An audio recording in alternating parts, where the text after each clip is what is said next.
Sama-sama tayong magiging Saksi!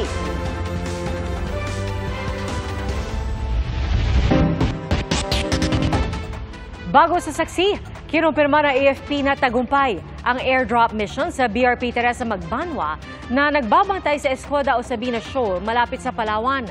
Sinabi ng Philippine Coast Guard kamakailan na critical na ang supply ng pagkain sa barko. Ayon kay AFP Chief of Staff General Romeo Browner Jr., helicopter ang ginagamit nila sa paghatid ng supplies. Ayon naman sa tagapagsalita ng China Coast Guard, paglabag ito sa soberanya ng China bilang teritoryo raw nila ang tinatawag nilang Shanbin Reef. Dapat na raw umalis ang barko sa lugar at huwag nang palalain ng Pilipinas ang sitwasyon.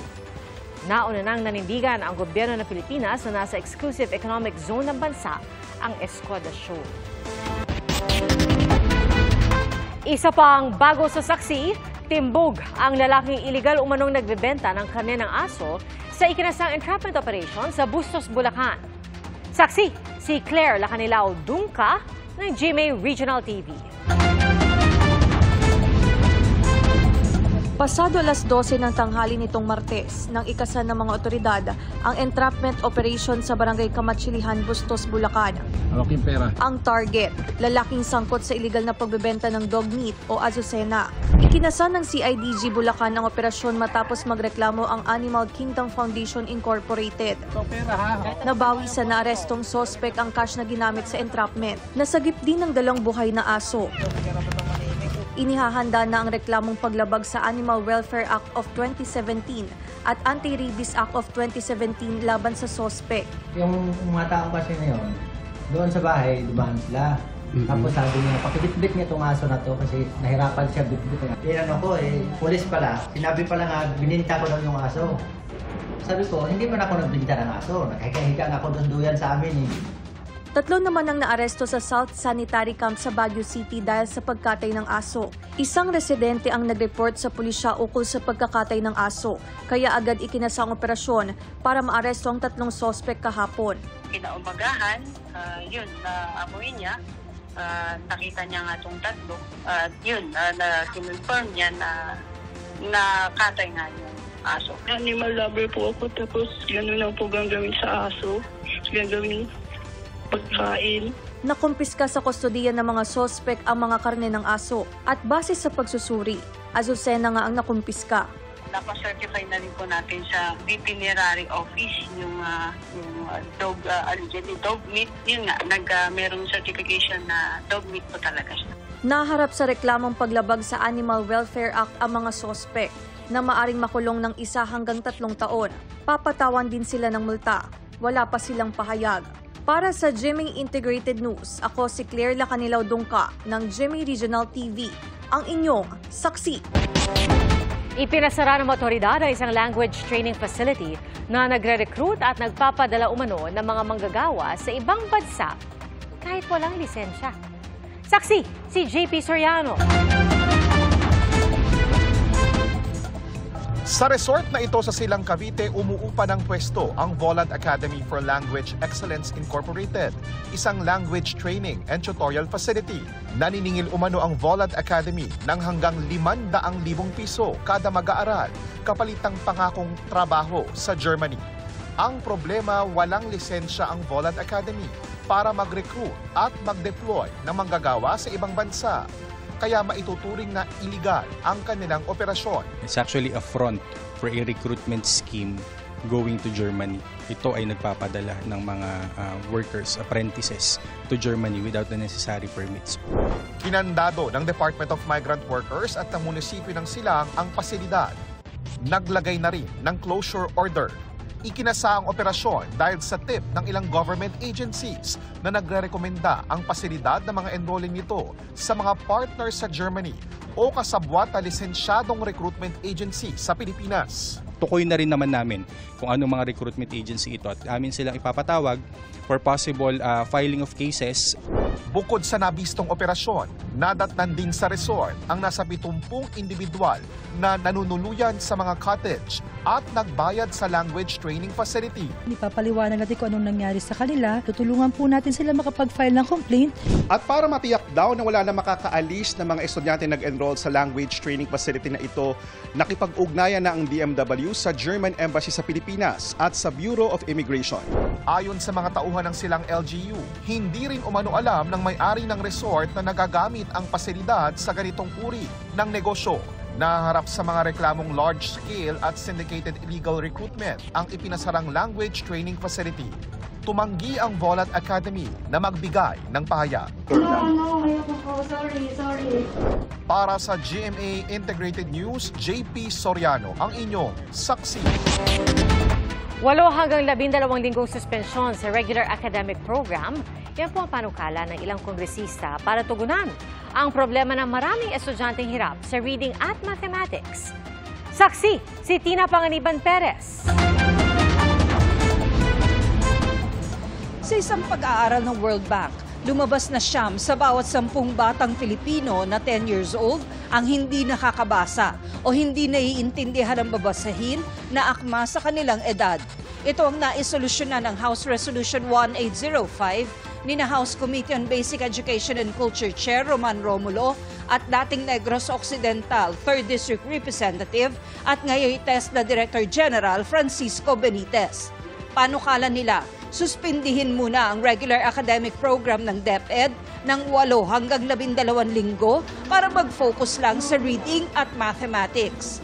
Based on all assessment tests that we have seen and all studies, surveys, na kailangan talaga natin maggawa ng intervention programs during the regular academic calendar. Hindi na pwede yung after school, hindi na pwede yung summer lang.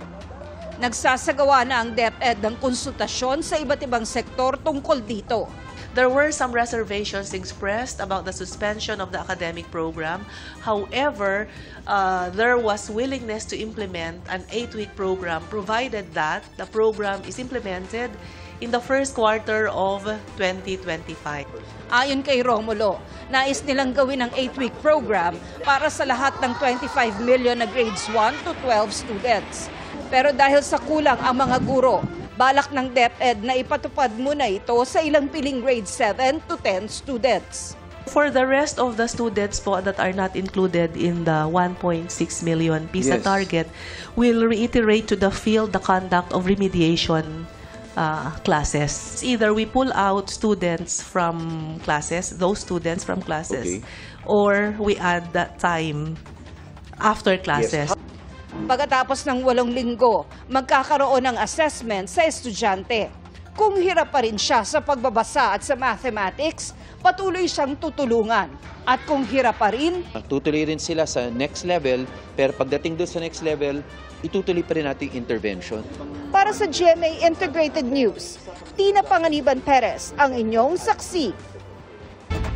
Matapos tumakas mula sa mga otoridad, binangga ng isang sasakyan na sangkot umano sa rent-tangay ang 3 sasakyan sa Quezon City. Saksi, si Emil Sumangi. Hindi lang isa, kundi 3 sasakyan ang nabangga ng motoristang ito sa Cubao, Quezon City. Tumagilid pa sa bangketa ang tricycle na ito nang mahagip ng sasakyan na nooy bumangga rin sa isang passenger van.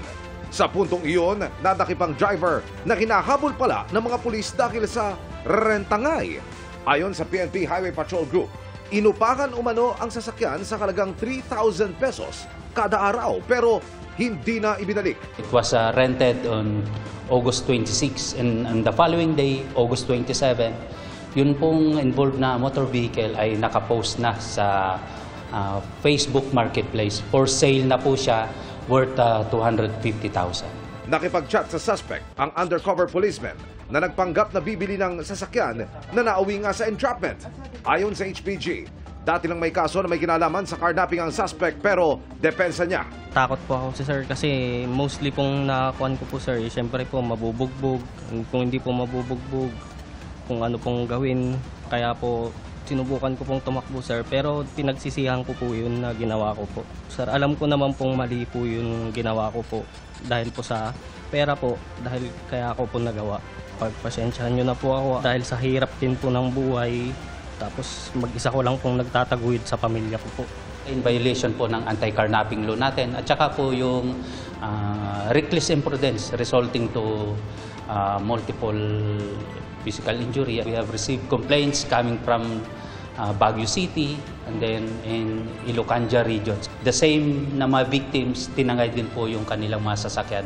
Nirentahan po nitong suspect natin. Para sa GMA Integrated News, Emil Sumangil, ang inyong saksi. 3 ang sugatan sa sunog sa tindahan ng LPG sa Cagayan de Oro City. Ating saksihan. Sunog dire. Alas 6:30 ng umaga, binulabog ng malaking sunog ang mga taga Zone 5, Barangay Agusan, Cagayan de Oro City. Nilamon ng apoy ang isang LPG retail store sa gilid ng National Highway. Ayon sa may-ari ng gusali, bago ang sunog, nawalan ng kuryente sa lugar. Pagbalik ng kuryente, doon na nila napansin na may nasusunog. Mumunay pag-duty nila. Pasulod na sila. Muli pag-abriraw nila ni Buto. Kalayo na dayon. Silang tulo na sa sulod. 3 empleyado ng tindahan ang nagtamo ng paso sa katawan. Ayon sa BFP, pahirapan ang pag-apula sa apoy sa dami ng nakastock na LPG. Wala pang pahayag ang may-ari ng tindahan. Bago mag-alas 12 ng tanghali naman, sumiklab ang sunog sa Baseco Compound sa Maynila. Assessment po ng ating mga investigador na more or less 10 bahayan, kabahay po na damay sa sunog.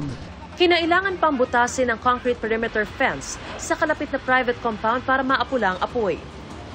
May mga residente rin nagpupumilit bumalik sa nasusunog na bahay para magsalba pa ng gamit. Mga magnanakaw dyan galing sa dagat dyan dadaan. Eh kami, bawal pa kami pumasok. Yung anak ko nga nakatambay doon, ayaw doon sila papasukin kasi may ground daw po. Sa gitna ng nagmamadaling paglikas, na-recover ng isang fire volunteer ang tumpok ng perang ito sa isang nasusunog na bahay. Marami-rami rin po may mga nakarolyo na, tapos may sunog-sunog na mga pira-piraso na lang doon. Hindi ko na rin po na ilagay agad. Yung iba, halos abo na lang din. Ito ang mga perang halos na abo na pero may lampas 7,000 pesos na buo pa at na-turn over sa Manila Fire District. Ita-turn over po natin sa barangay upang maipatawag po niya kung saan po nakita ng volunteer yan. Naapula ang sunog pasado 1:00 ng hapon. Wala namang nasaktan. Para sa GMA Integrated News, Mariz Umali ang inyong saksi. Mga kapuso, sama-sama tayong maging saksi. Mag-subscribe sa GMA Integrated News sa YouTube at para sa mga kapuso abroad, samahan niyo kami sa GMA Pinoy TV at sa www.gmanews.tv.